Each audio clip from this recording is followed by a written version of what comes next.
não vai ter aula hoje, porque Lacan está dissolvendo a escola dele. Então, foi aquele choque, né? Eu falei, não acredito, eu faço todo esse esforço, larguei tudo no Brasil para vir fazer minha formação analítica, Lacan vai dissolver a escola, né? Foi um choque, né? E aí foi aquele tumulto, aquela confusão que eu acompanhei, inclusive, né? Uma brigalhada danada entre eles, e Lacan está gagá, não está gagá, é o Jacalamilé que está manipulando o Lacan, e não é isso, são os detratores. Foi um momento histórico, né? Eu cheguei aí nos seminários de Lacan, né? Também, quando eu cheguei na França, mas ele não falava nada mais, ele estava nos quadros, fazendo os nós borromeanos, né?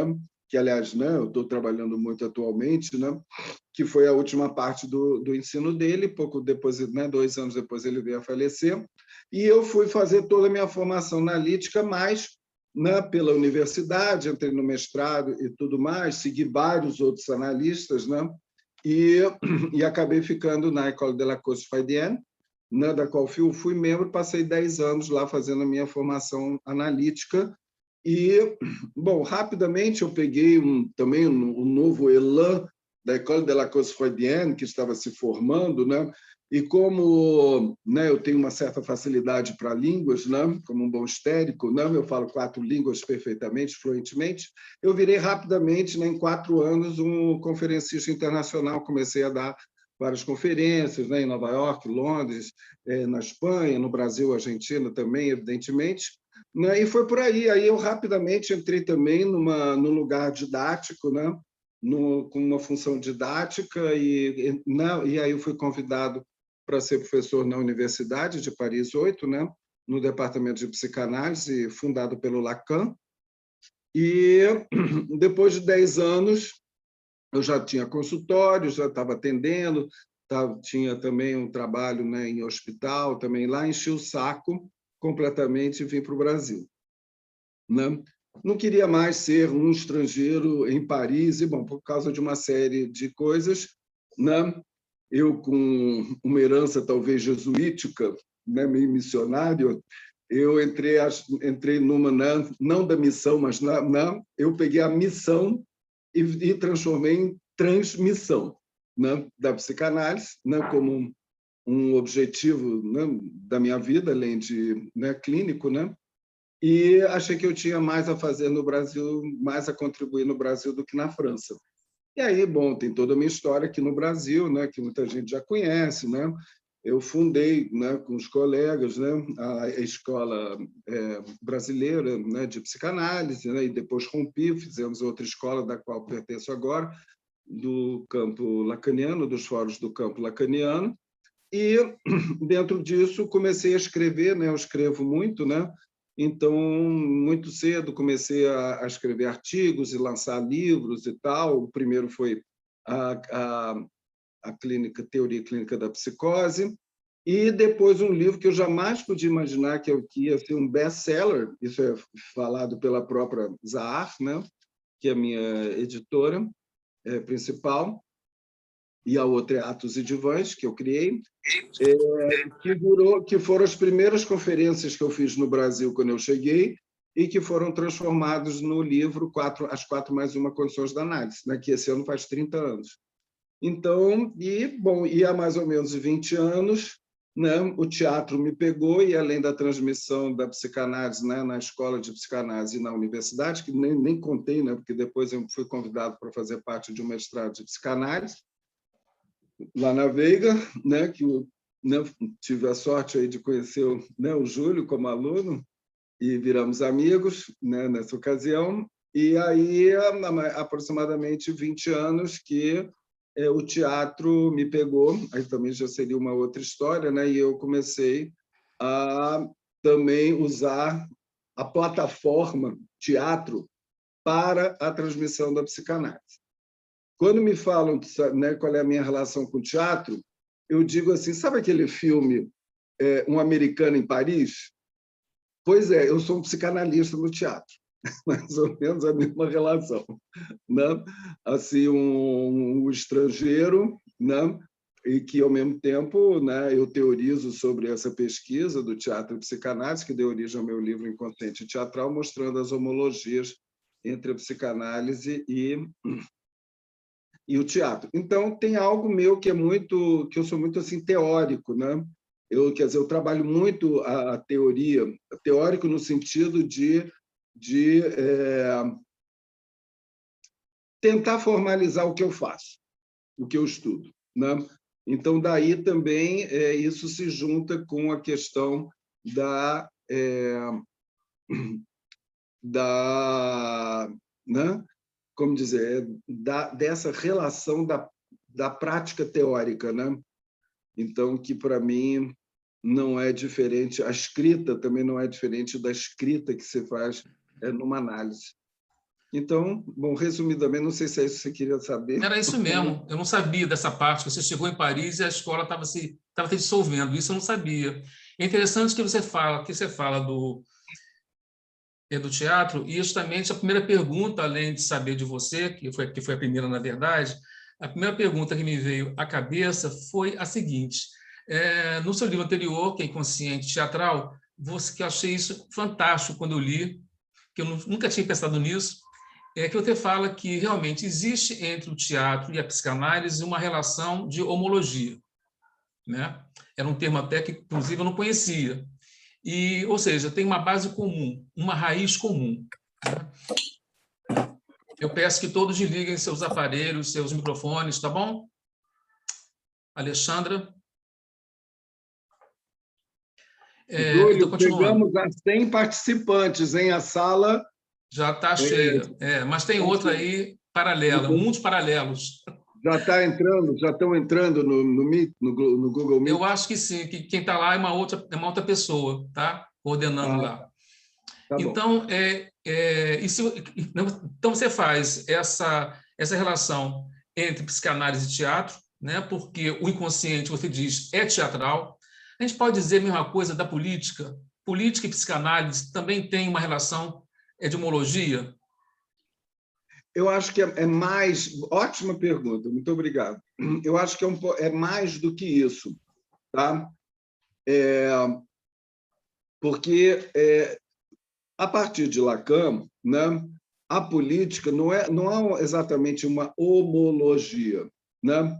Então, ao se tomar a política como a atuação do sujeito na polis, é assim que eu tomo a política, tá? O que é a polis? O que é a polis? Então, não é uma relação de homologia, é uma relação de... Ela é intrínseca. Eu diria que a política é intrínseca à psicanálise. Vamos esquecer política partidária e vamos pensar numa política como aquilo que orienta um sujeito na sua atuação ética e factual na polis. O que eu estou chamando de polis? A polis é um termo que vem da Grécia, né? que é considerado a cidade, não no seu sentido geográfico, mas no seu sentido, digamos, de laços sociais, e de suas organizações e de suas instituições. Então, o que eu pego, e que está logo no início na minha apresentação, né, no livro, né, é o conceito de polis de Heidegger, em que ele mostra que é a situação entre dos laços sociais e do que é cada um no exercício da sua profissão, do seu métier, do seu ofício na polis. Por isso que eu digo que me interessa qual é a política para o psicanalista na polis. Pode orientar outros não psicanalistas, mas qual seria essa? Então, assim como tem, entende? Eu quero saber o que um dentista faz, o que um artista faz, o que um engenheiro faz, o que um sacerdote faz, o que entende, alguém de um templo faz, entende, um funcionário faz, um camelô faz ali naquela organização, tá? Como cada um vai agir de acordo com aquilo que ele faz, né? Então, é nesse sentido que eu pego o psicanalista. Não é ele como cidadão, não é. É como psicanalista, tá? Fora do divã. E eu dou uma definição, digamos, lacaniana de polis, que eu chamo a cidade dos discursos. quer dizer, derivado de Heidegger também, né, de da polis grega, evidentemente, que é os discursos como laços sociais. Então, como Lacan, nos anos 70, né, ele traz essa novidade no ensino dele, né, dos 4 discursos, né, 4 ou 5 discursos, como laços sociais, né, que estruturam o campo da sociedade. Né? Então, eu chamo assim, a política é aquilo que orienta o sujeito ético na cidade dos discursos. Isso seria, então, a definição. Então, eu extraio, né, por isso que eu digo que não é uma relação de homologia, é uma relação intrínseca, porque eu extraio, bom, primeiro, não extraio, o próprio Lacan falou, né? Então, isso é uma coisa assim, que é muito básico para mim no meu livro. Eu tenho 2 eixos, né, que são básicos, né, que eu posso colocar aqui para as pessoas entenderem meu ponto de partida. Né? Primeira coisa, Lacan toma, para falar de política, ele toma, surpreendentemente, a definição de Karl von Clausewitz, a partir do livro chamado Sobre a Guerra, ou Da Guerra. Né? E lá ele coloca uma tríade que inclui a política, que é a tática, a estratégia e a política de guerra. Então, pensando ainda na Primeira Guerra Mundial, onde existiam os combates no nível de território, a tática corresponde a um combate. Como que vamos conquistar aquele morro? Um combate. A estratégia é: vamos conquistar um país. Então, vamos conquistar aquele morro, depois uma cidade, depois um vale, e tarará, a estratégia. E qual é a política? Vamos conquistar esse território, vamos torná-lo nosso, matar todo mundo, por exemplo. Né?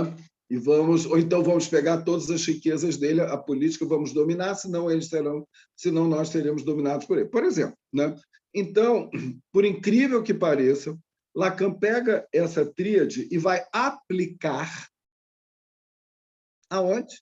Na direção do tratamento analítico, que faz corresponder a tática à interpretação, que é usada em cada combate, ou seja, em cada sessão analítica, e a estratégia que o analista vai dar no direcionamento daquela análise. Qual é?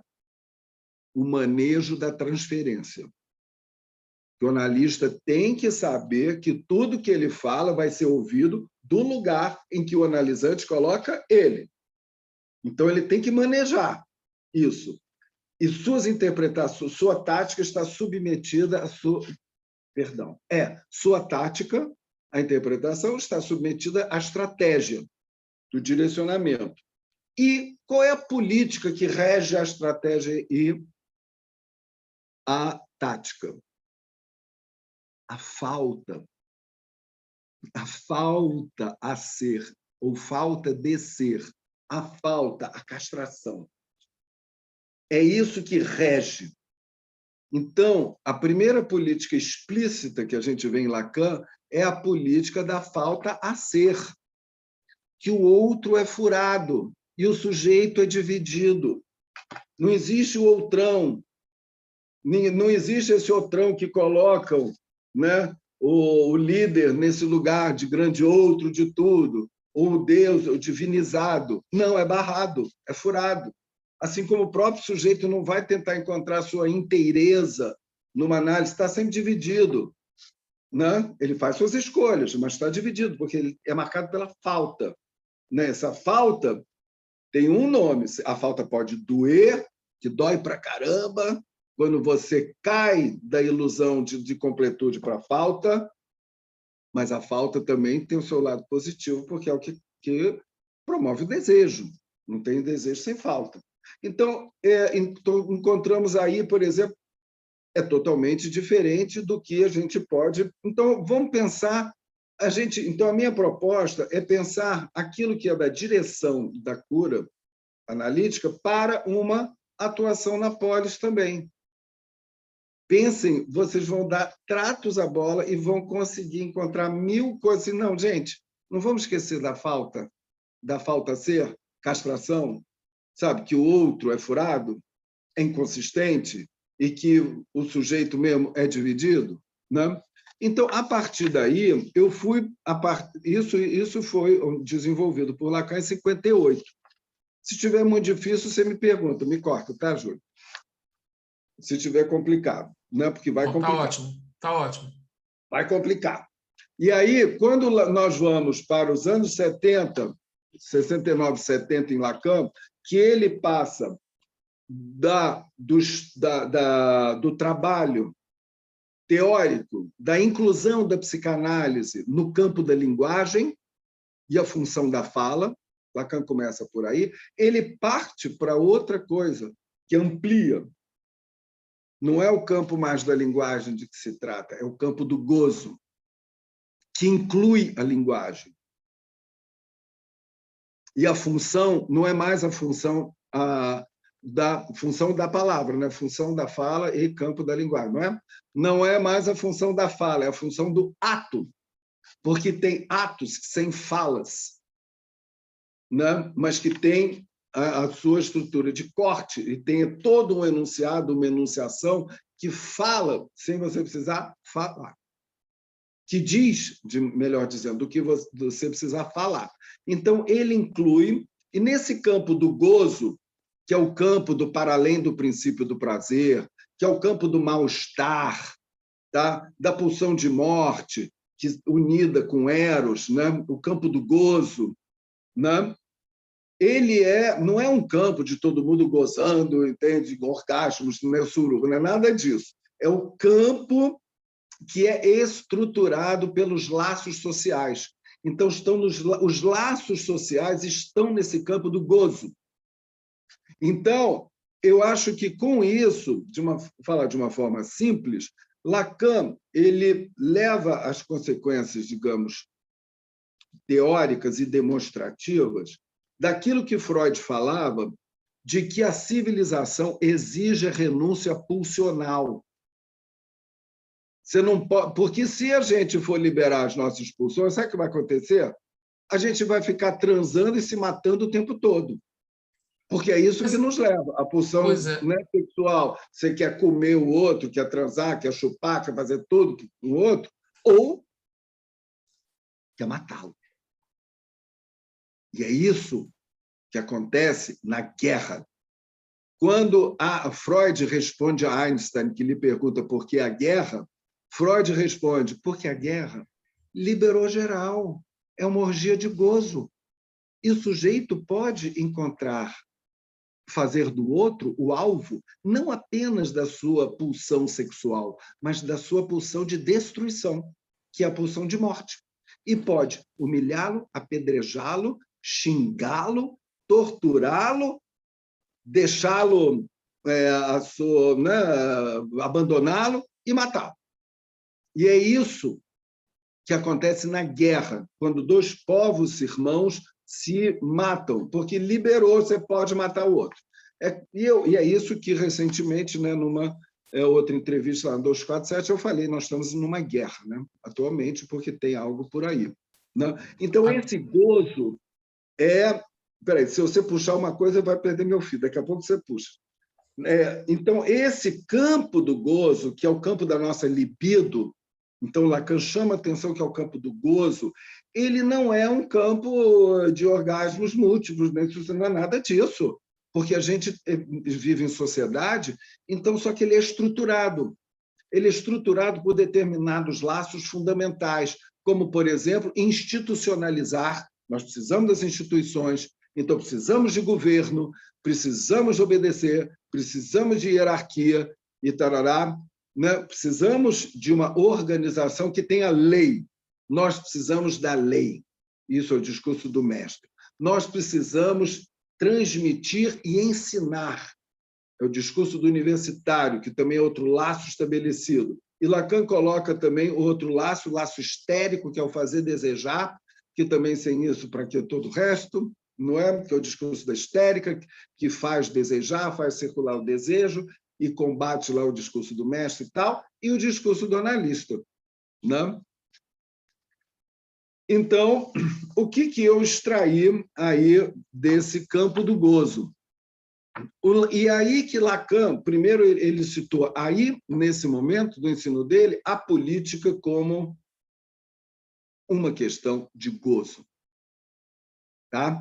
É de gozo que se trata na política.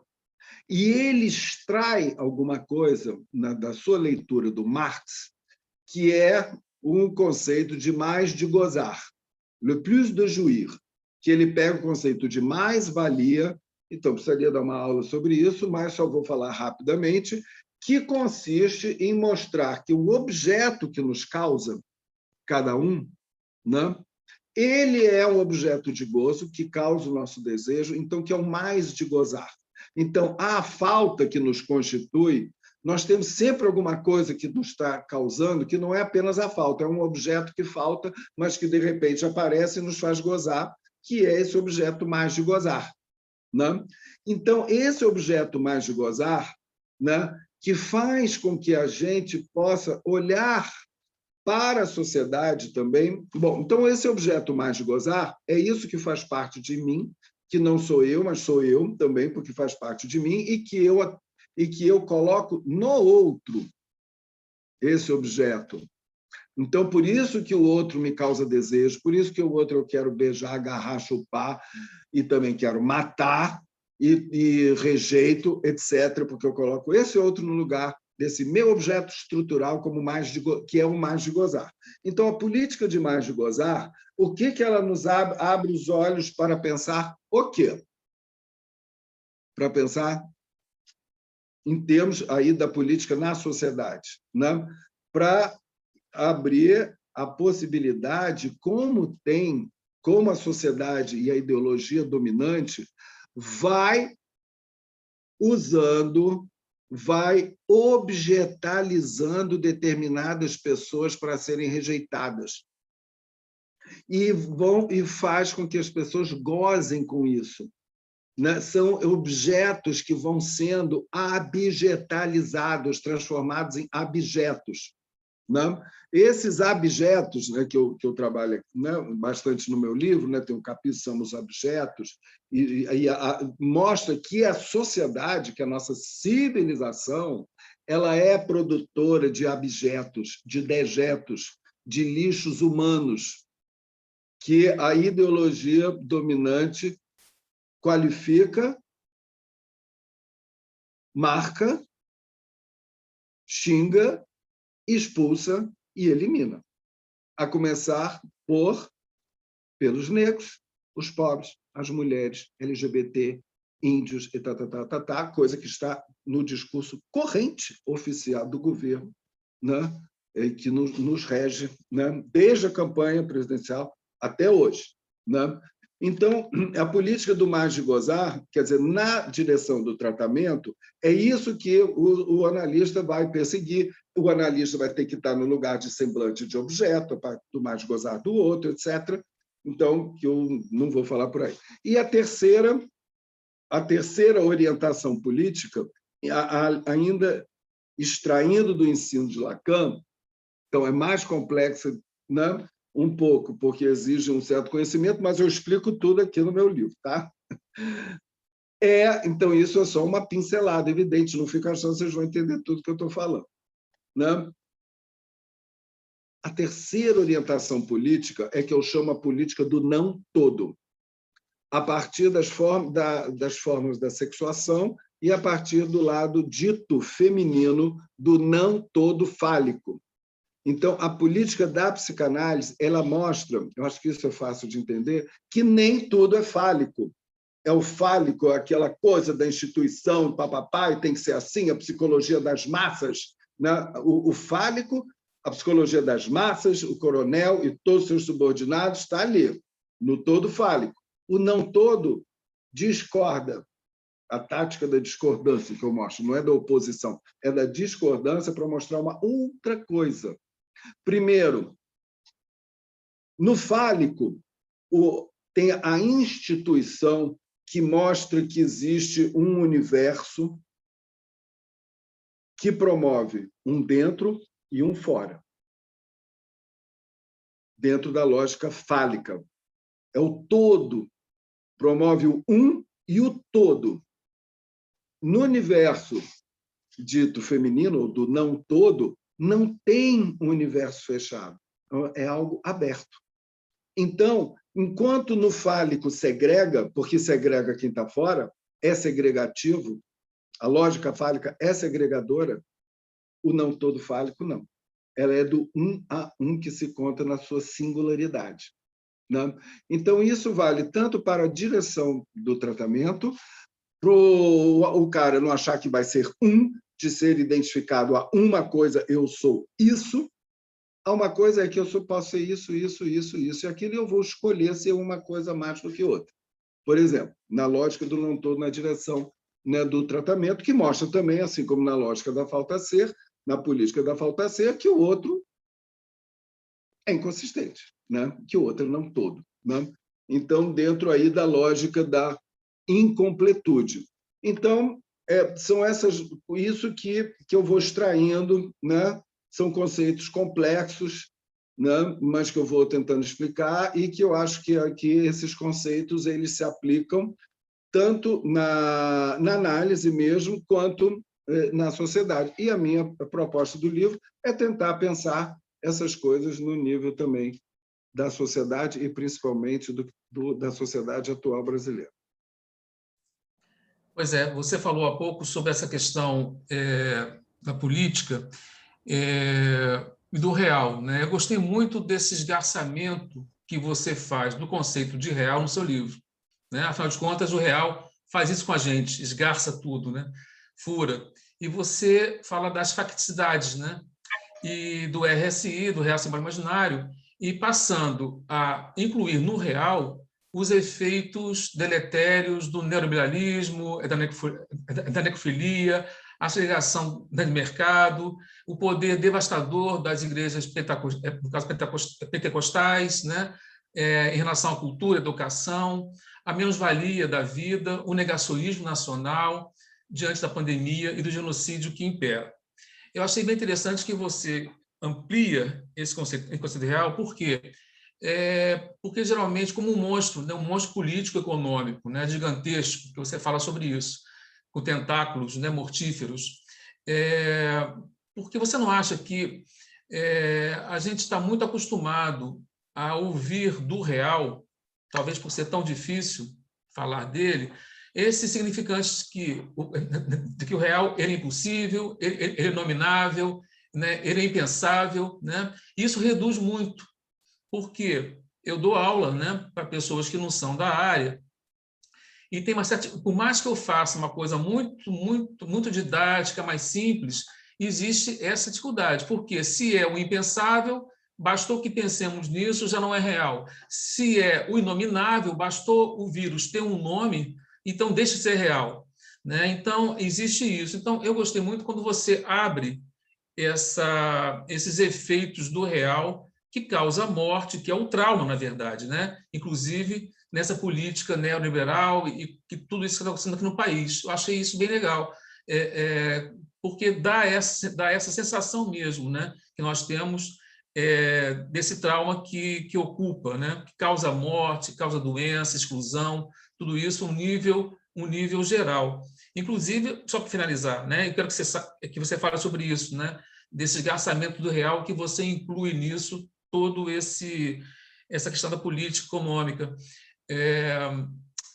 E o Covid, né, deu uma rasteira em todos os discursos, menos o da psicanálise, né, menos analista, porque ele dá uma rasteira no discurso do mestre, da medicina, do científico, né, no discurso burocrático, no discurso universitário, no discurso, inclusive, no discurso do capitalismo também, porque fecha, interdita, e quem se dá melhor ainda é a histérica, que vai tentar saber alguma coisa sobre isso, e o analista que vai ali fazer frente, e você fala que o consultório nunca estiveram tão cheios quanto hoje para poder absorver essa angústia e poder dar alguma resposta a isso. Você concorda comigo que esse orçamento real que você fez, ele é super bacana nesse momento de pensar não apenas aqueles exemplos, né, que a gente lê nos livros, o real é isso, o real é aquilo, mas ampliou bastante. Eu achei muito legal isso.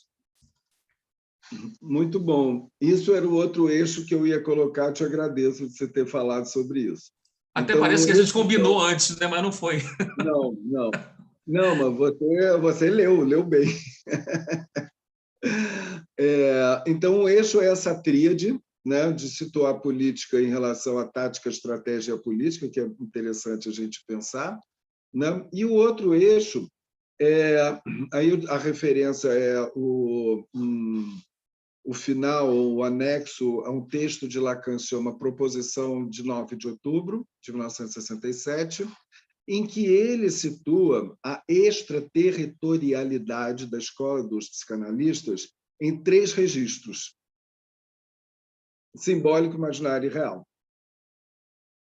Então, essa extraterritorialidade, digamos, da escola, que ele diz que a escola dos analistas é um refúgio contra o mal-estar da civilização, e que eu friso bem, não é um refúgio para ficar todo mundo refugiado ali no... Não, é para afiar os estiletes e das nossas armas para a gente partir para polis. Acho que é o contrário. Então, refúgio para isso, né? Então, o que ele diz? Vou ter que falar muito rapidamente para centrar no real do que você está falando, então vou apenas citar o que ele situa no registro, por exemplo, do simbólico. Ele fala, olha, nós temos o complexo de Édipo como arma para combater o quê? Júlio, depois me acusam de comunista, de não sei o quê, de marxista, mas está lá no Lacan, viu? Não recuso nada disso, mas não tem... Ele diz o seguinte, contra o quê? O edipianismo da ideologia pequeno-burguesa. O que é isso? Complexo de Édipo não é família tradicional, papai, mamãe, filhinho, batizado, crismado e não sei o quê. Não é. Então, ele coloca isso. O simbólico da nossa sociedade está dominado pela ideologia pequeno-burguesa. Não é à toa que esse cara que está aí ganhou as eleições com kit gay e mais outras merdas, tá entendendo? Não é à toa. O kit gay foi uma arma. Fake, evidentemente, mas foi. Então, só para dar um exemplozinho, tá?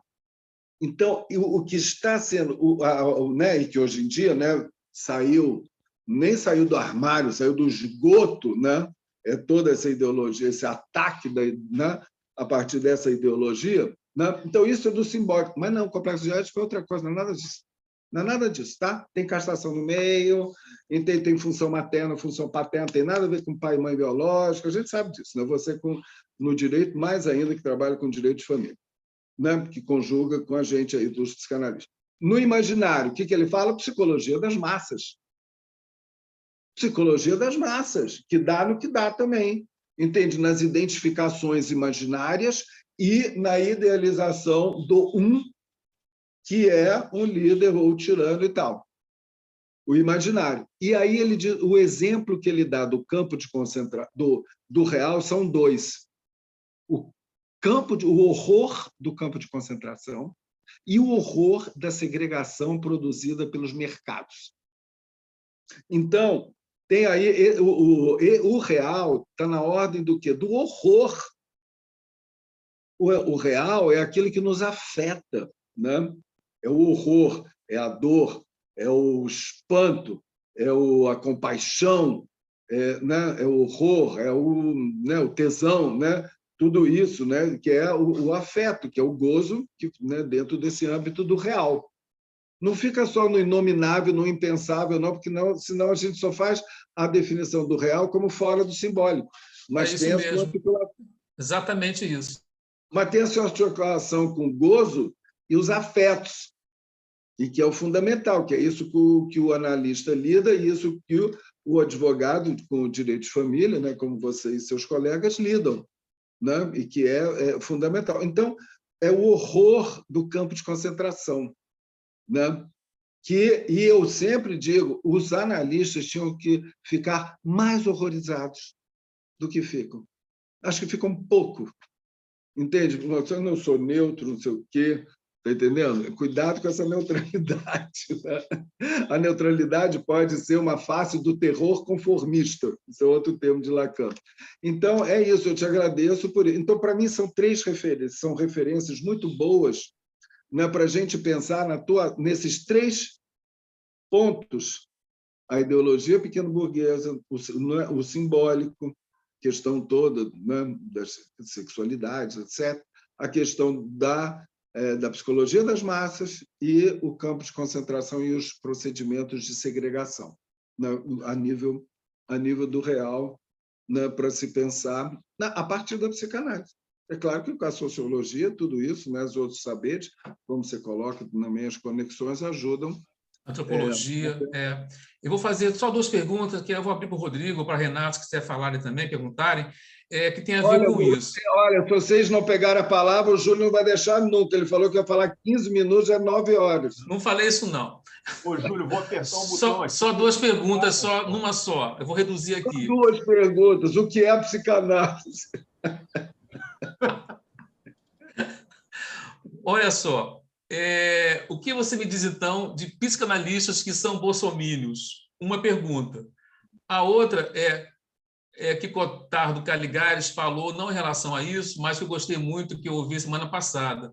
Ele diz que, ele parafraseando Freud, Lacan, não sei se é por aí, mas ele diz que a psicanálise não se presta aos calhordas. Portanto, e diz também que é um perigo se o calhorda, né, fizesse análise, porque serviria para aperfeiçoar o mal. Então, como também, ou seja, o que você pensa dos psicanalistas que existem, eu conheço, posso nomeá-los, não farei aqui, que são bolsomínios, e como atender um bolsomínio mesmo, aquele de pé roxo, entendeu? Aquele cara que é negacionista e, enfim. O que você pensa disso? E pronto, aí eu vou deixar os colegas fazerem as perguntas. Pronto. Tá bom. Sobre a primeira pergunta, eu me abstenho de responder. Sobre a segunda pergunta, Você se abstém de responder mesmo mesmo perto do seu advogado? É uma brincadeira. Eu prefiro tá realmente me abster. Tá? A segunda pergunta, isso é uma referência a Lacan, que ele fala, né, que se deve recusar a psicanálise aos canalhas, senão isso, porque a psicanálise os tornaria, no máximo, uns imbecis, uma coisa assim. Mas você sabe que eu tive recentemente, numa supervisão, né, uma analista, né, que me pediu uma supervisão horrorizada e completamente dividida, porque ela estava atendendo, começou a atender uma moça e que ela começou a soltar coisas assim que a horrorizavam. Assim, era uma bolsomínia que usava toda aquela linguagem de ódio, né, de memes e ódio, né? Parece que combina meme e ódio, né? De memes que não tem argumentação nenhuma, né? É só ódio e memes, e me colocou essa pergunta, né? Olha, eu vou te responder o que eu respondi para ela. A primeira coisa é o seguinte: ninguém é obrigado a atender ninguém. O analista não é obrigado a atender aquele que lhe procura. Primeira coisa, tá? Segunda coisa, eu acho que cada um deve saber dos seus limites, das suas limitações. Se dá conta ou não dá conta. Às vezes você gostou tanto daquele paciente que você prefere não atendê-lo. Ou então você não gosta por alguma outra razão, que nem importa, se não gostou, não foi com a cara, também não vê, entende? Não acho que seja obrigado a atender. Agora, a minha pergunta é: você conseguiria atender essa pessoa tal como Freud propõe, assim como um cirurgião entra numa sala de operação? Não, o Freud diz isso. O analista tem que ser, na sua operação analítica, tem que ser igual ao cirurgião. Pá, pá, pá, preciso, objetivo, sem subjetividade nenhuma. E sem contra-transferência nenhuma. A contra-transferência você deixa fora da sala de operação. Não é com contra-transferência que se trabalha. Então, você consegue colocar a sua contra-transferência fora? do consultório para você analisar essa pessoa. Em terceiro lugar, eu acho que se você tiver assim, um interesse também epistemológico de saber, entende, como é que aquela pessoa chega lá, ou se sentir desafiado, né, vou tentar desarmar esse ódio, ou tentar ver, sabe? Por que não também? Então, eu responderia assim, Júlio, não de uma maneira assim categórica, mas dessa forma, né? Perfeito. Agora, outra coisa que eu queria só fazer um adendo ao que você falou anteriormente, sobre... a gente tem que ter um pouco cuidado, falar que o coronavírus é um real e traumático, não sei o que e tal. Sabe por quê? Porque é muito difícil para nós, psicanalistas, eu acho que não devemos ter a tendência a generalizar. Se a pandemia é para todos, cada um vai ter que lidar com ela. Vai ter, não, cada um lida com ela a partir da sua fantasia. Entende? A partir do seu sintoma, a partir da sua fantasia e a partir da sua angústia. Né? Então, é a partir daquilo que a pessoa vai viver aquela pandemia. Que te afeta, justamente isso. Afeta, é na singularidade. Afeta a todos. Afeta a todos. Agora, isso. Cada um vai dizer, né, vai dizer em que aquilo está afetando. Né? A gente sabe, assim, basta olhar dos lados a quantidade de separações que causou. Né? Tive com o seu colega outro dia numa live, Rodrigo da Cunha Pereira, né? A gente ficou, né? Trabalhamos essa questão de por que tantas separações de casais. Né? A gente sabe disso, a gente sabe o número de depressões, o número de dificuldade, de sintomas, de angústia, não é de tudo, mas cada um vai viver de acordo com a sua fantasia. Porque o real, né? O real social é para todos, mas o real da psicanálise é para cada um. Exatamente. Tá bom. Agora vou abrir aí para o Rodrigo e outros colegas que queiram fazer. Obrigado. Depois eu volto. Então, vamos ver se a gente deixa. Se me deixarem voltar. Vou apertar um botãozinho aqui de mute. Boa noite, Quiné. Muito obrigado por estar aqui conosco. A gente estava ansioso por esse dia. Agora, eu começaria justamente pelo mesmo ponto que o Júlio começou, que é o seu percurso. Eu não sei se você sabe, mas quando eu sempre procuro dar uma estudada antes, né? Já te conhecia, claro, mas quando a gente coloca Antônio Quiné biografia na internet, no Google, aparece um site que é Wikipsicopato, que aparentemente é da Universidade Federal do Rio Grande do Sul, que conta essa história da sua ida para a França, mas de uma maneira muito reduzida. E você participou de um momento histórico da psicanálise muito importante. Né? Você chega lá em 79, Lacan morre em 81. Essa história que você acabou de contar, que logo na primeira já foi logo informado. E, olha, acabou, né? Quer dizer, eu vim aqui para lá. Exato, deve ter sido um balde de água fria enorme. Mas enfim, você, em 2 segundos, você confirma certas coisas que a gente lê na biografia do Lacan, da Rudinesco, né, do Lacan nessa época, de 79, quando ele vai para Caracas, e aí começa a suspeitar que é o Miller que redige, ele só lê, enfim, uma série de coisas. Então, isso é interessantíssimo. Daria para a gente ficar aqui muito tempo te ouvindo, e realmente vamos nos encontrar com vinho e a gente conta. Vamos. Tá fechado. Isso. Você sabe que a gente está aqui nesse formato em função da pandemia, mas a gente está já planejando outros formatos, já está convidado e o vinho está garantido. Né?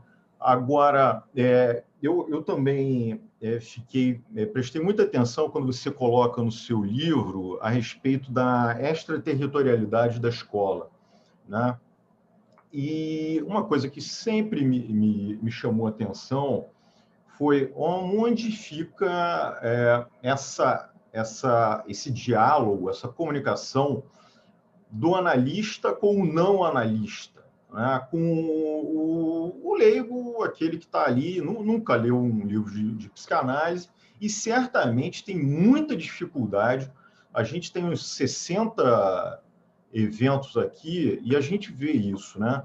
Às vezes a gente tem que, mesmo tentando segurar muito o psicanalíticas, especialmente o lacanês, é muito difícil para as pessoas. Então, eu fico pensando nisso. Como é importante e como a reação é positiva. Eu, Júlio, né, eu não sei se eu conheço o Pedro Bocco também, a gente tem falado isso, feito essa interlocução com o direito em cursos, e o retorno é genial, é fortíssimo. Júlio, eu não sei nem se eu comentei com você, mas dos integrantes desse curso, só desse curso, tem 5 que estão indo fazer formação. Então, quer dizer, é nesse sentido que eu te pergunto, há algo, talvez além para ser feito, né, do que o diálogo de analista para analista, eu digo. E nessa perspectiva do seu livro de política, e de estratégia, e de tática, e etc. Como é que você vê isso? Quais são os outros caminhos? Eu sei que você chega a mencionar o teatro nessa perspectiva, né? Que é interessantíssimo, mas e outros campos? O que você vê de perspectiva? Olha, eu acho que, por exemplo, o que vocês fazem, né, da articulação da psicanálise com o direito é um filão e extremamente importante, porque a psicanálise ela está, digamos, proporcionando aos juristas, aos operadores de direito, né, uma muito maior apreensão dos conflitos, dos interesses, das questões inconscientes, sabe, de tudo mais. Então, eu acho que o direito é a própria universidade, né? A universidade é outro campo muito conhecido, evidentemente, da conexão, né? Temos também outro colega de vocês, o Rubem Casara, né? Casara, que também trabalha muito com questão da política, a psicanálise, a Márcia Tiburi também. Eu acho que tem muitos sociólogos que trabalham, né, sobre isso, muitos psicanalistas que fazem também essa conexão. Então, eu acho que, nesse sentido, a psicanálise já saiu do âmbito, né, digamos, do interior, né, da conversa com os psicanalistas há muito tempo. E o próprio Lacan dizia que ele não fazia diferença para membros da escola de ser analista ou não analista. Tanto que a instituição do cartel como a melhor forma de se estudar psicanálise é de analistas e não analistas, né? Então, quer dizer, eu acho que esse contato é muito importante.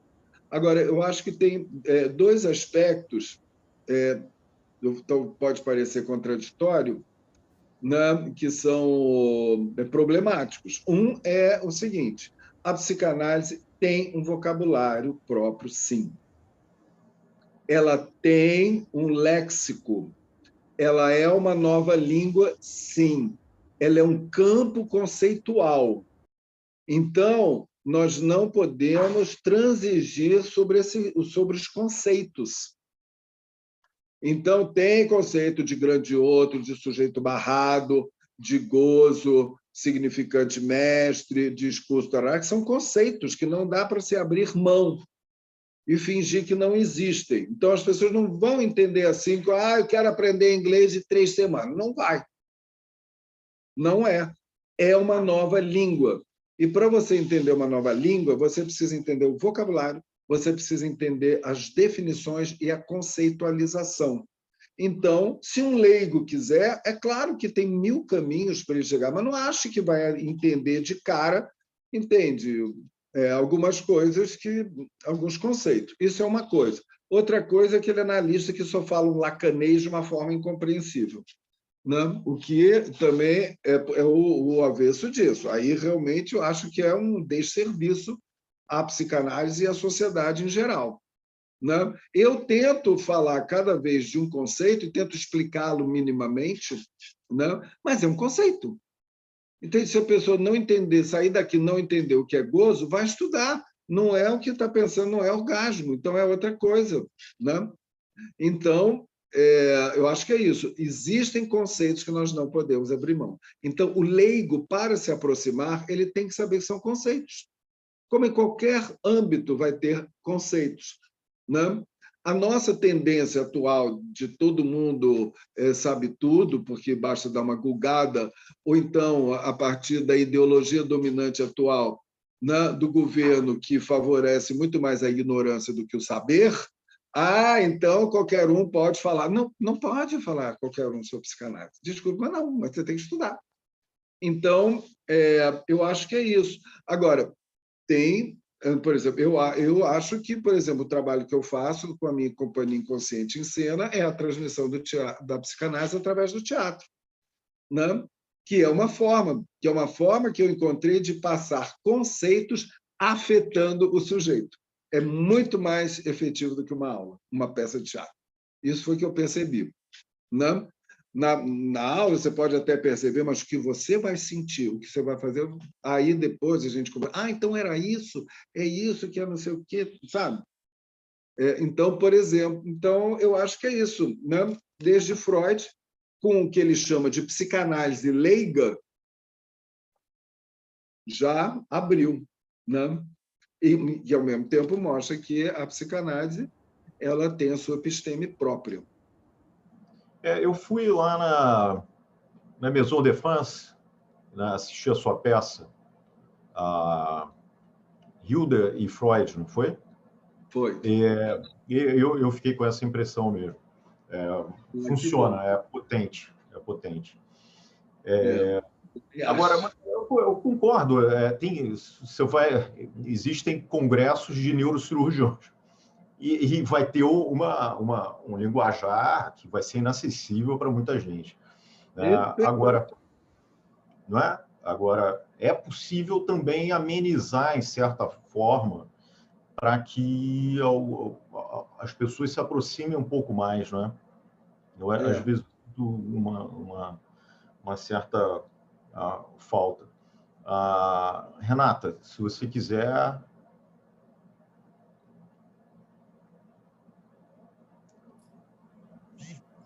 Boa noite, Quiné. É uma alegria te receber aqui. A gente estava aguardando muito por essa noite. Estudamos bastante o livro, eu, Júlio, Rodrigo, e eu quero agradecer muitíssimo a sua participação. Eu estou coordenando a outra sala, né? Então estou mais quietinha, e assim que a gente tiver algum comentário, as pessoas estão gostando muito, estão agradecendo pela noite, né? Pela apresentação, pela entrevista riquíssima, o quanto é gostoso te ouvir, né? E o quanto é gostoso te receber aqui nesse lugar que o Júlio fala sempre com muito carinho, que é um lugar cheio de afetos, né? E é isso que você está nos transmitindo essa noite, né? Muito afeto e desejo pela psicanálise. Então, muito obrigada. Obrigado a vocês. A gente está recebendo algumas perguntas, mas eu acho que o Júlio já fez algumas perguntas que, na sua resposta, você já abordou, e tinham a ver com essa questão do posicionamento político, mas acho que numa vertente político-partidária do psicanalista, né? E de quem atender, dessa dificuldade para atender certas pessoas, ou facilidade, né? Eu acho que isso já foi coberto de alguma maneira.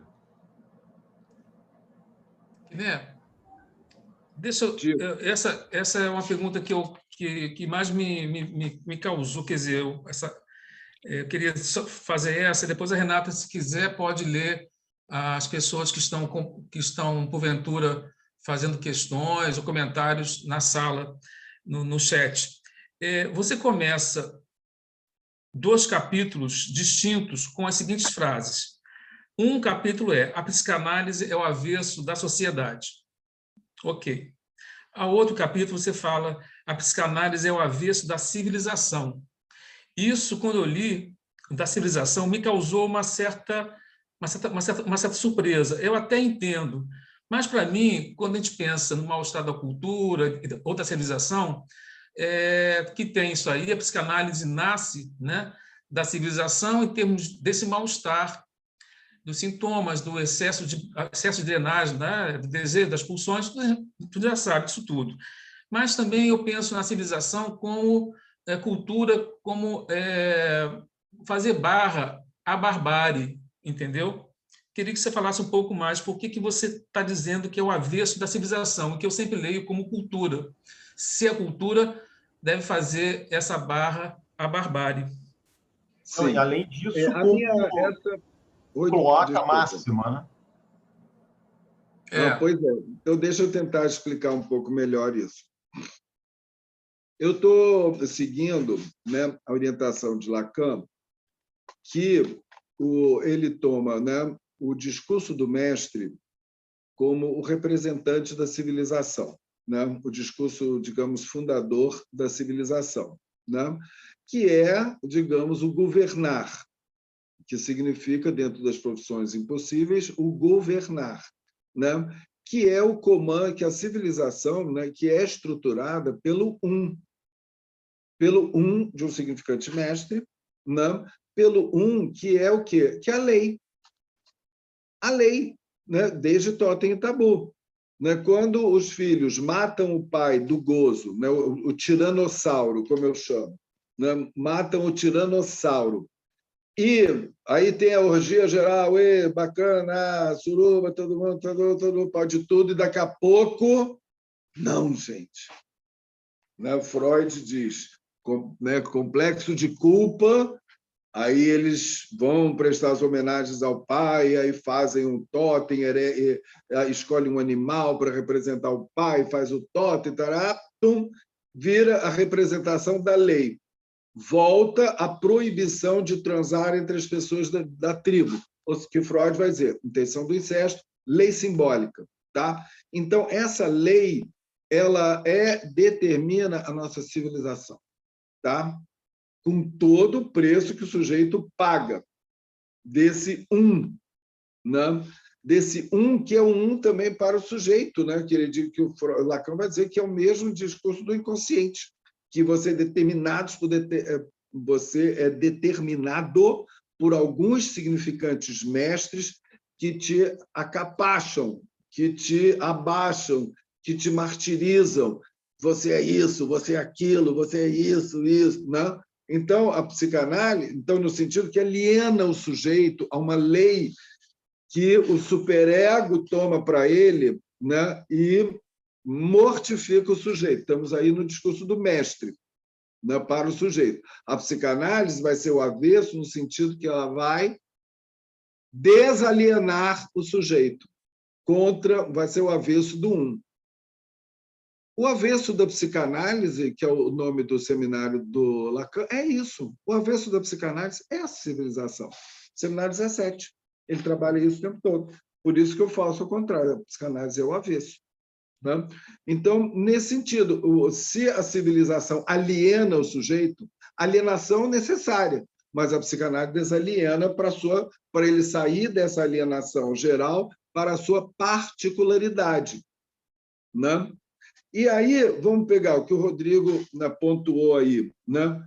que Lacan, realmente em 74, 76, por aí, ele foi nos Estados Unidos. E aí, né, eu até dediquei um capítulo para trabalhar essa questão.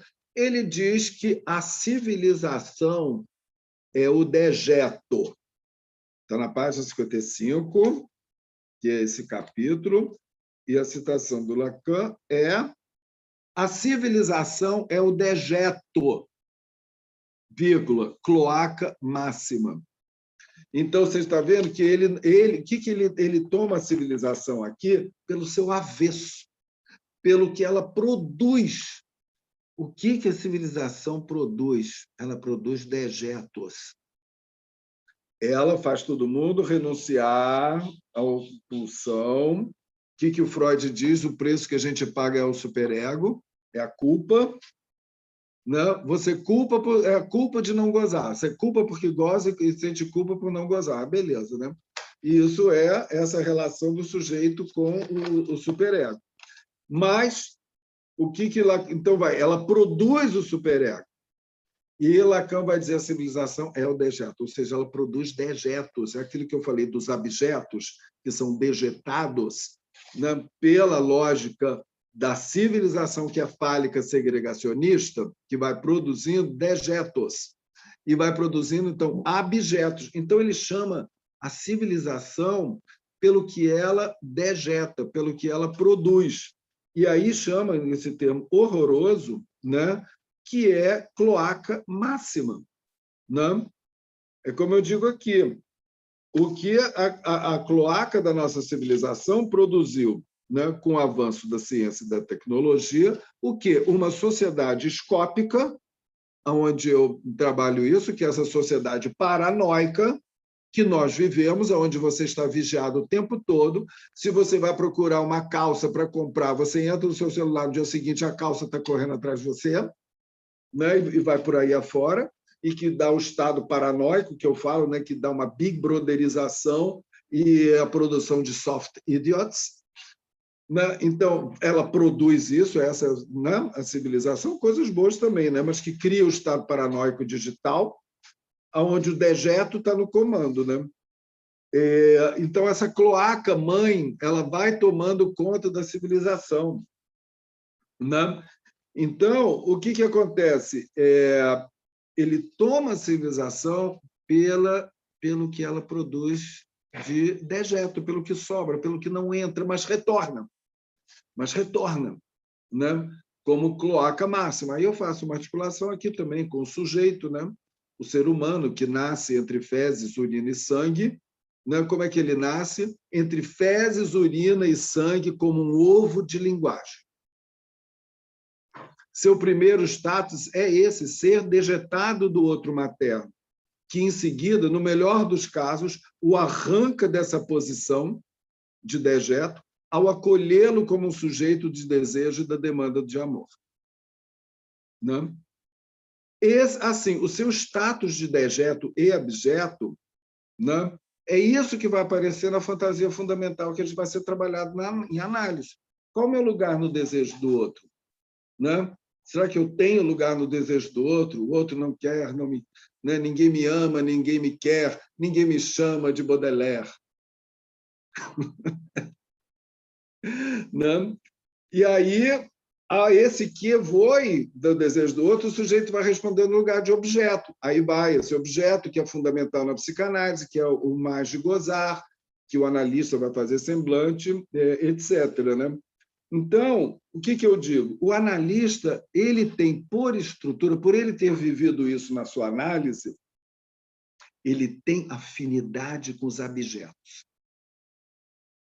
O analista tem que ter, a meu ver, posso estar exagerando, mas eu acho que o analista tem uma simpatia estrutural com os seres humanos abjetalizados na civilização.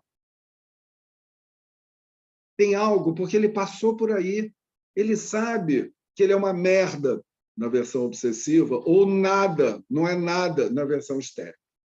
Né? Então, essas modalidades do ser dejeto do outro, que é a merda obsessiva ou nada histérico, o sujeito o analista passou por isso. Estou simplificando um pouco, mas basicamente. Né? Então, ótimo. Tem algo desse ser de dejeto que somos todos. Tá? Então, um pouco mais de humildade, que todo mundo é dejeto. Sabe? Então, tem algo da civilização que é a cloaca. Né? Que é horrível você pensar nisso. Né? Mas eu acho que, né, eu acentuo isso para mostrar, inclusive, que a questão, né, não deixa de ser uma questão política, né? Como que a gente vai ficar indiferente aos abjetalizados, se nós mesmos sabemos o que é isso, estruturalmente. É incrível que você estava falando da Big Brotherização, né? É incrível que provavelmente o programa de televisão mais famoso do Brasil é justamente Big Brother, né? Que vem do 1984, que é um livro político, mas é de terror aquilo, né? É o fascismo ali. E isso faz um sucesso inacreditável, né? Inacreditável. Para o gozo do espectador. E as sessões de humilhação que eles sofrem. São os dejetos ali. Você está falando no seu livro também eu não sei qual é a tradução, do Agamben, né? Que você fala do corpos matáveis, dos corpos matáveis do Homo sapiens, né? E parece que é isso. Você faz o que quiser com aqueles camaradas ali, votando de dentro de casa. Agora, eu só queria voltar aqui, porque essa questão da história da psicanálise e a sua história é muito interessante, né? Então, você estava falando do avesso da psicanálise, e você tem um papel muito importante na transmissão da psicanálise, também pela tradução dos seminários, né? E tem a ética da psicanálise foi a tradução sua, né? Foi. E como consultor no avesso da psicanálise, que tenho aqui, e eu queria só chamar a atenção para ver como psicanálise e conexões é importante na história da psicanálise também. Não sei se vocês estão reparando nesse senhor aqui, é o Júlio, né? Que está na capa do seminário. Desde Vocês sabem quem é que está na capa? Vocês sabem quem é esse cara? Não, quem é? Ah, mas é muito importante essa foto. Essa foto... É o Daniel Cohn-Bendit. Esse carinha que está aí, esse garoto, chama-se Daniel Cohn-Bendit, e ele era um líder estudantil de 67. E aí está ele assim, né, com a sua juventude, arrogância, empáfia, né, enfrentando os policiais. Essa é a versão oficial, né? Mas a gente sabe que era o Júlio que estava lá. Eu também acho que era o Júlio. Concordo. Eu sou tudo isso mesmo.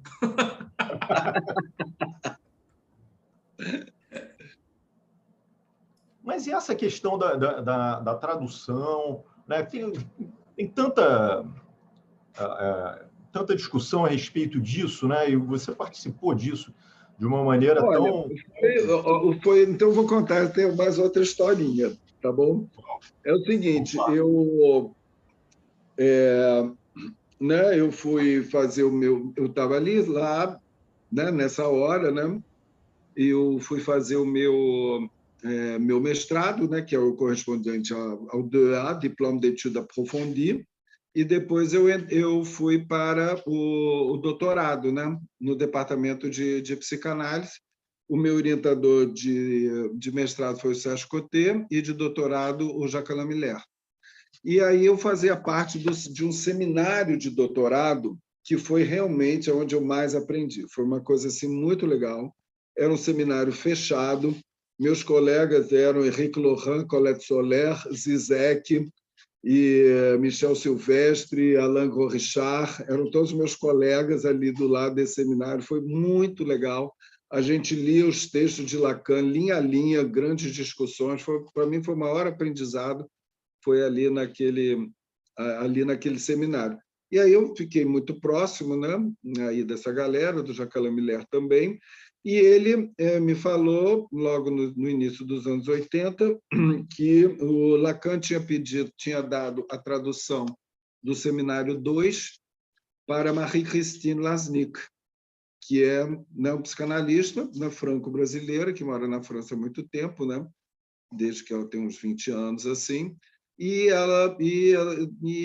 ele perguntou que essa tradução estava meio parada e tal, e se eu toparia fazer essa tradução com ela, do Seminário 2, e foi assim que eu conheci a Marie-Christine Lasnik, né? Todo o pessoal do Melman, e ela também, ela era casada com o Bernard Penot, que era da IPA, conheci muita gente da IPA através dela, inclusive minha grande Marie-Claire Bundes, conheci toda uma galera super importante lá da IPA e da meu mãe e tudo mais, foi muito interessante.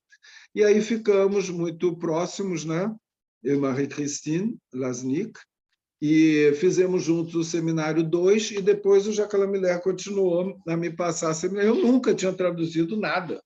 Eu comprei um fichário, comecei a anotar, eu fiz um livro, um dicionário meu, né, para traduzir. Foi realmente algo bastante trabalhoso, e eu acho que deve ter sido bem sucedido, porque eu fui convidado para fazer, né, pelo Jacques Lamillère, para fazer parte da equipe de transcrição dos seminários de Lacan. E aí, confesso para vocês que eu falei assim, não, esse cara está doido, como é que ele vai me chamar?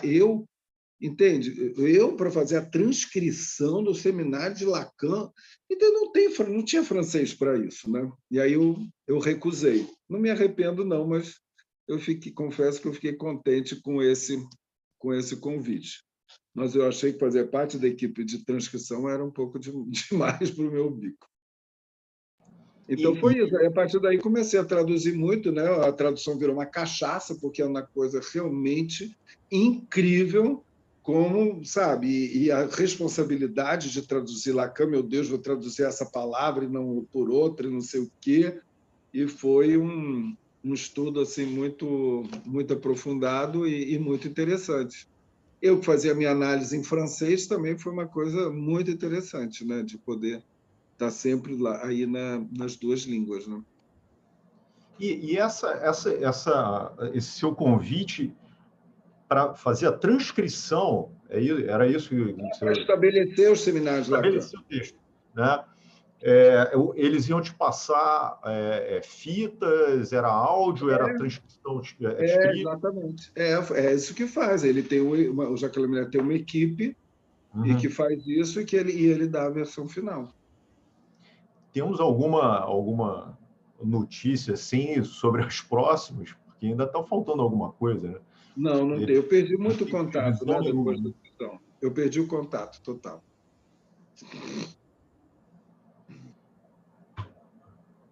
Gente, não...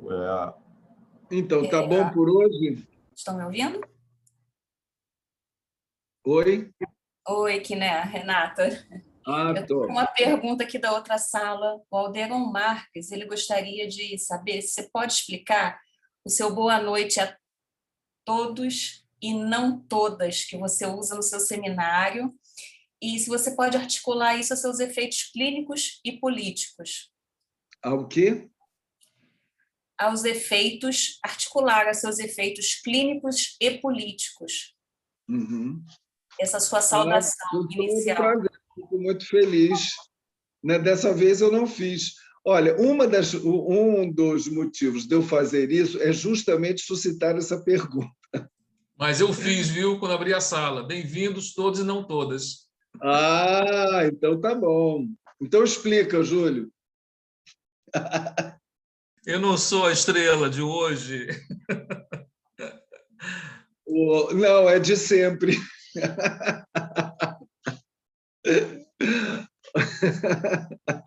Bom, tira o foco do Júlio. O negócio é o seguinte,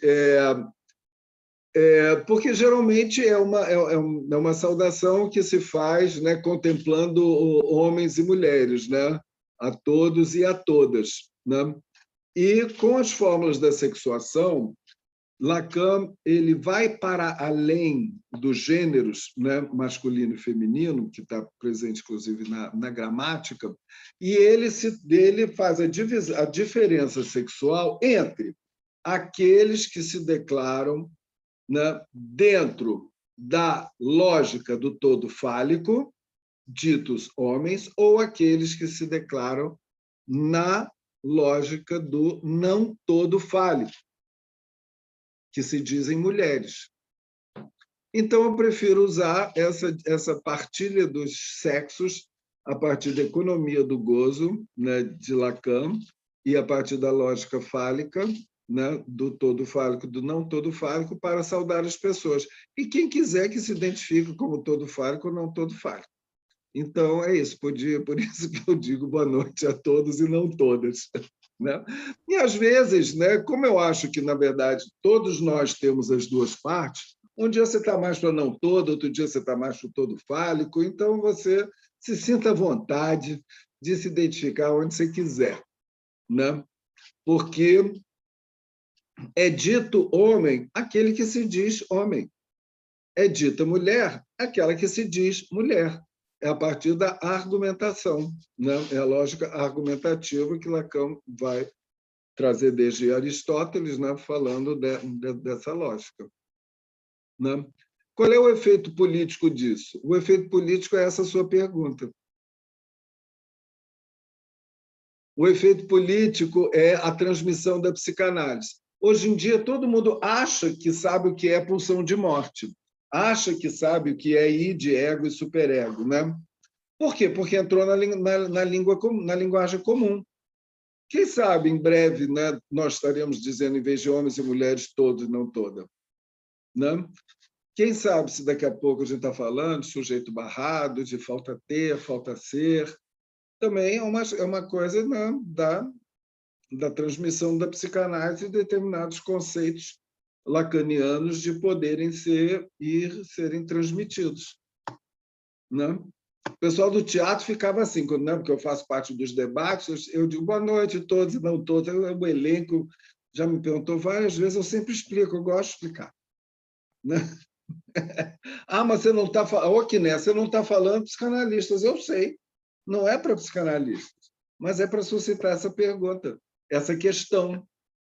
Né? É isso aí. Tá ótimo. Queria te agradecer muito, foi excelente o papo. Daria para a gente ficar aqui mais umas 3 horas, mas a gente não vai cansá-lo, né? Então, Renata, Júlio, se vocês quiserem, enfim, se despedir antes do que das últimas. Não, é isso. É claro que eu teria muito mais para perguntar, porque eu falo muito. Não é porque eu falo muito, é porque eu tenho muita curiosidade, interesse, né, nessa discussão, enfim. Mas eu quero saber, só para... Eu não vou perguntar mais nada, para ter uma relação aqui, depois eu falo com o Quiné, mas, enfim, se alguém aqui da sala, que está aqui no Zoom nosso, né, os nossos amigos que frequentam aqui há um ano, né, quiserem fazer uma pergunta, mas tem que ser uma pergunta objetiva, porque já está realmente 15 para as 10, né, o Quiné está cansado, atendeu o dia inteiro, fez outras coisas mais. Então, se alguém quiser, né, aqueles amigos que estão sempre aqui conosco, inclusive, quiser fazer uma última pergunta, eu estou abrindo, se o Quiné permitir, claro, né? Claro. Mas daí tem que ser falado, não adianta colocar no bate-papo, não, tá? Bom, eu fico sempre para o final, lá vou eu, né? Vai lá, Cereja, está até com a roupa cereja hoje. Oi, Quiné, boa noite, quem fala é Tereza. Um campo de conexão importante, né, da psicanálise é a saúde mental. Você falou que chegou à psicanálise pela questão das psicoses, e eu também. Né? Me parece que tem toda uma questão política aí em jogo, né? Nessa aproximação entre a psicanálise e o campo da saúde mental. Então, se você puder dizer mais alguma coisa sobre isso, né? Porque, assim, eu, às vezes, eu coordeno a residência multiprofissional do Centro Psiquiátrico Rio de Janeiro, CPRJ. E, então, o curso foi todo montado com a orientação da psicanálise.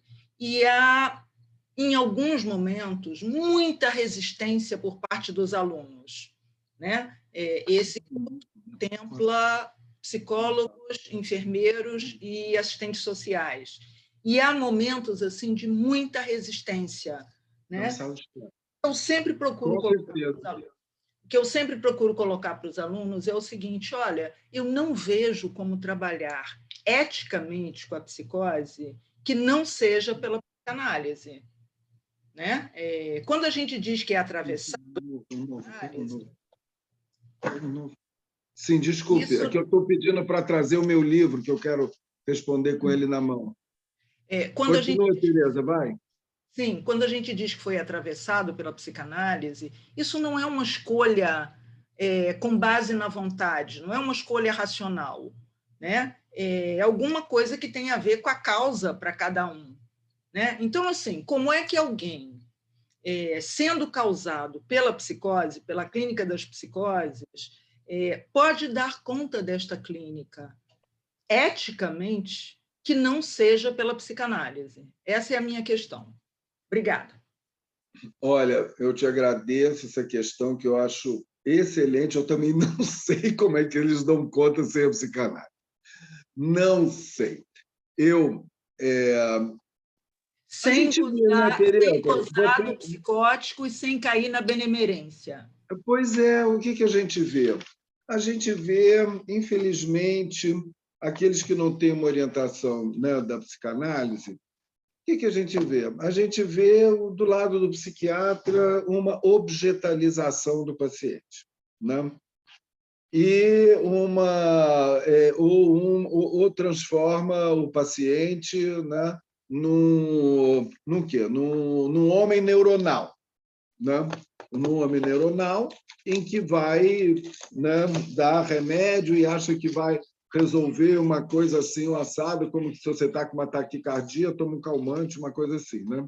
E o psicólogo vai meio dar conselho, ficar usando a partir do senso comum humanitário, né?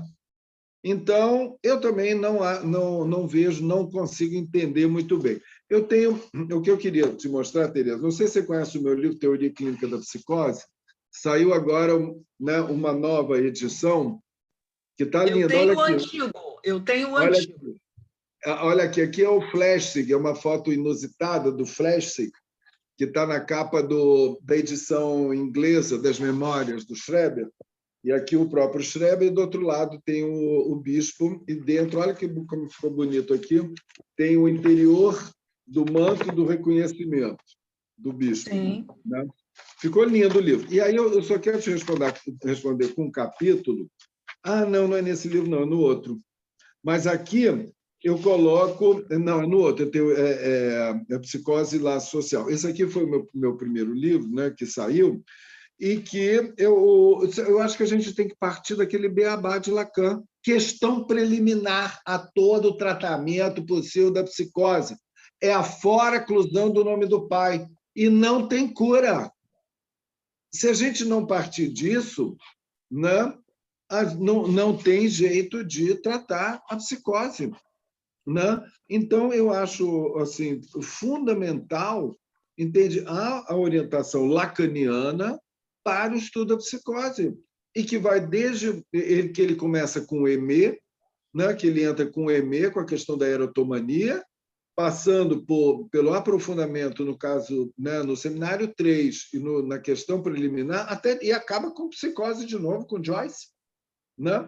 Mostrando uma outra vertente da psicose que eu trabalho aqui no meu livro, que eu digo que vai de Schreber a Joyce, passando por Bispo. Né? Eu não trabalho Joyce aqui, trabalho mais o Schreber, retomando todo o caso o Schreber, e o Bispo. Né?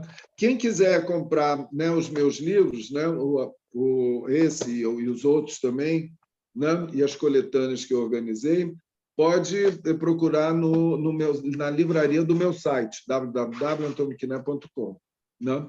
Então, eu concordo com você. Eu acho que a orientação psicanalítica é fundamental e pode ser uma orientação também para psiquiatras e psicólogos, e terapeutas ocupacionais, e enfermeiros. Eu trabalhei 20 anos no IPUB, né, com a apresentação de pacientes na versão, digamos, lacaniana, com todas as equipes presentes dos pacientes, e foi assim né, teve efeitos muito interessantes. Até comentei, a Ana Cristina Figueiredo comentou isso na última live. Então é isso, eu estou com você, eu também não sei como é que eles fazem. Ok, obrigada. Obrigado, Tereza. Bem, então vamos encerrar, não é isso?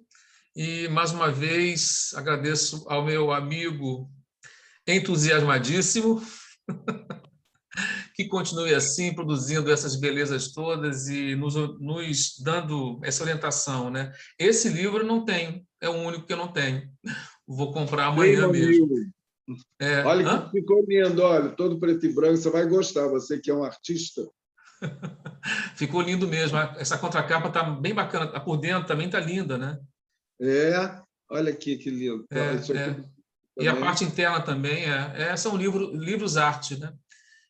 Muito legal, muito bacana. Característica da Atos e Divãs Edições. Todas as edições são de luxo. Isso mesmo. Conheço bem essa editora.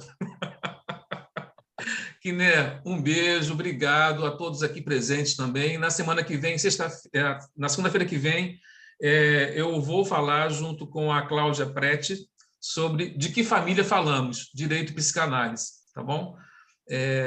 Falar da família nesses dois saberes e fazer críticas, né, ao direito a partir do viés da psicanálise. É isso, Quiné, mais uma vez obrigado. Vou deixar o Rodrigo também se despedir de você e a Renata e todos aqui, queridos amigos que eu vejo aqui que estão presentes, saudades de muita gente que está aqui. Não vou falar o nome de todo mundo, porque senão não vai dar tempo, vou ficar até meia-noite aqui falando. Então é isso. Obrigado, Quiné. Até a próxima. Tchau, boa noite. Obrigado. Obrigada, Quiné. Boa noite. Todos na outra sala estão agradecendo muitíssimo a essa noite maravilhosa. Muito obrigada. Boa noite, uma ótima semana. São maravilhosos e maravilhosas. Tchau. Tchau a todos. Boa noite. Boa noite a todos e não todas. Tchau. Exatamente. Beijos.